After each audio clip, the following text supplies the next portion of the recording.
सम्मानित मुल्क के मालिकों, मैं बौद्ध भिक्षु सुमित रतन अपनी पूरी टीम के साथ पहुंचा हुआ हूं जबलपुर, जिसे मध्य प्रदेश का बहुत हरा भरा साफ सुथरा शहर माना जाता है।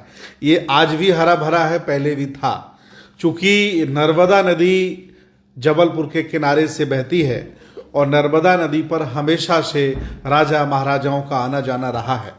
मैं आपको बताना चाहता हूं, भारतीय इतिहास उठा के देखिए, पढ़िए, तो आपको पता चलेगा कि भारत के महान सम्राट अशोक ने अपने जीवन काल में 84,000 बुद्ध विहार बनवाए थे। बहुत बड़े बड़े बौद्ध स्तूप बनाए थे। जो मैं आपको दिखा रहा हूं, ये बौद्ध मठ उन्हीं के द्वारा स्थापित है। 84,000। ज़्यादातर बौद्ध मठों पर कब्जा कर लिया गया है। कुछ जमींदोज हो गए हैं, कुछ टूट गए, खराब हो गए, लेकिन ज़्यादातर अभी भी कहीं ना कहीं वो देखे जा सकते हैं। उनमें जो लगी प्रतिमाएं, उनमें जो बने चित्र, उनकी जो कार्बन रेटिंग हुई है ईंटों की, और उनका जो नक्काशी डिज़ाइन है वो बिल्कुल बौद्धकालीन है, सम्राट अशोक के ज़माने का है। जब भी आपको कभी भी जबलपुर जाने का मौका मिले तो आप भेड़ाघाट, जबलपुर के बिल्कुल नज़दीक, ये बहुत अच्छा बौद्ध मठ है। इसके अंदर बौद्ध भिक्षु भी रहते हैं। भारतीय पुरातत्व सर्वेक्षण के अनुसार इसके पास 25 एकड़ जमीन है, लेकिन आसपास के सामंती, जातिवादी और मनवादी लोगों ने कब्जा कर लिया है और आए दिन बौद्ध भिक्षुओं को वो जान से मारने की धमकी देते हैं। हमारे द्वारा जबलपुर के डीएम, शासन प्रशासन को भी सूचित कर दिया गया है। शासन प्रशासन ने नोटिस भी जारी कर दिया है।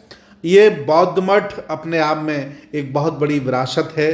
कई जगह धम्म लिपि में लिखा है, कई जगह हाथी और उस जमाने के शेर अंकित हैं, और बौद्ध भिक्षुओं का आना जाना, उनका मेडिटेशन करना यहाँ लगा रहता था। आज भी वहाँ बौद्ध भिक्षु रहते हैं। जबलपुर के जितने भी बौद्ध उपासक हैं, अम्बेडकरवादी हैं, बुद्धिस्ट हैं, मानवतावादी हैं, संविधानवादी हैं, वो साल में एक बार यहाँ जाते हैं। बड़ा सा आयोजन होता है और बौद्ध भिक्षुओं को यथासंभव सहयोग करते हैं।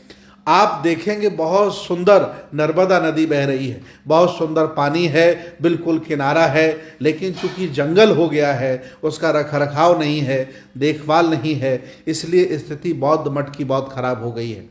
मैं निवेदन करूंगा भारत के सभी जिंदा जागरूक लोगों से कि जो विरासत की रक्षा नहीं करते, जो पूर्वजों की संस्कृति की रक्षा नहीं करते, उन्हें भी एक दिन मिटा दिया जाता है।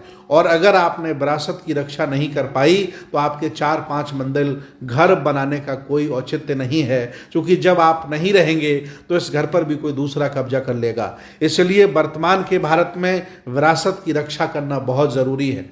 भंते जी मेरे द्वारा उन्हें कह सकते हैं कि मेरे द्वारा भंते जी को बहुत साहस दिया गया, ताकत दी गई कि आप डटे रहिए, इस लड़ाई में हम आपके साथ हैं। मैं आसपास के सभी जनपदों से, आसपास के उपासकों से निवेदन करता हूं कि बीच बीच में वो वहाँ जाते रहें, ताकि भंते जी का मनोबल बना रहे। क्योंकि आसपास के सामंती लोगों ने, आसपास के धनवान लोगों ने, जातिवादी लोगों ने जमीन को कब्जा कर लिया है और वो आए दिन बौद्ध भिक्षुओं को वहाँ से भगाने की धमकी देते रहते हैं। ये जगह बहुत सुंदर है। अगर भारतीय पुरातत्व सर्वेक्षण और हमारा संघर्ष 25 एकड़ जमीन अगर संरक्षित हो जाती है तो ये अपने आप में बहुत खुशी की बात होगी और बहुत बड़ा जबलपुर में ये स्थान आगे चल के बन सकता है। मेरा निवेदन है सभी बौद्ध उपासकों से कि आप जब भी कभी जबलपुर जाएं तो बौद्ध मठ को जरूर देखें। बौद्ध मठ बहुत अच्छा है, बहुत सुंदर है।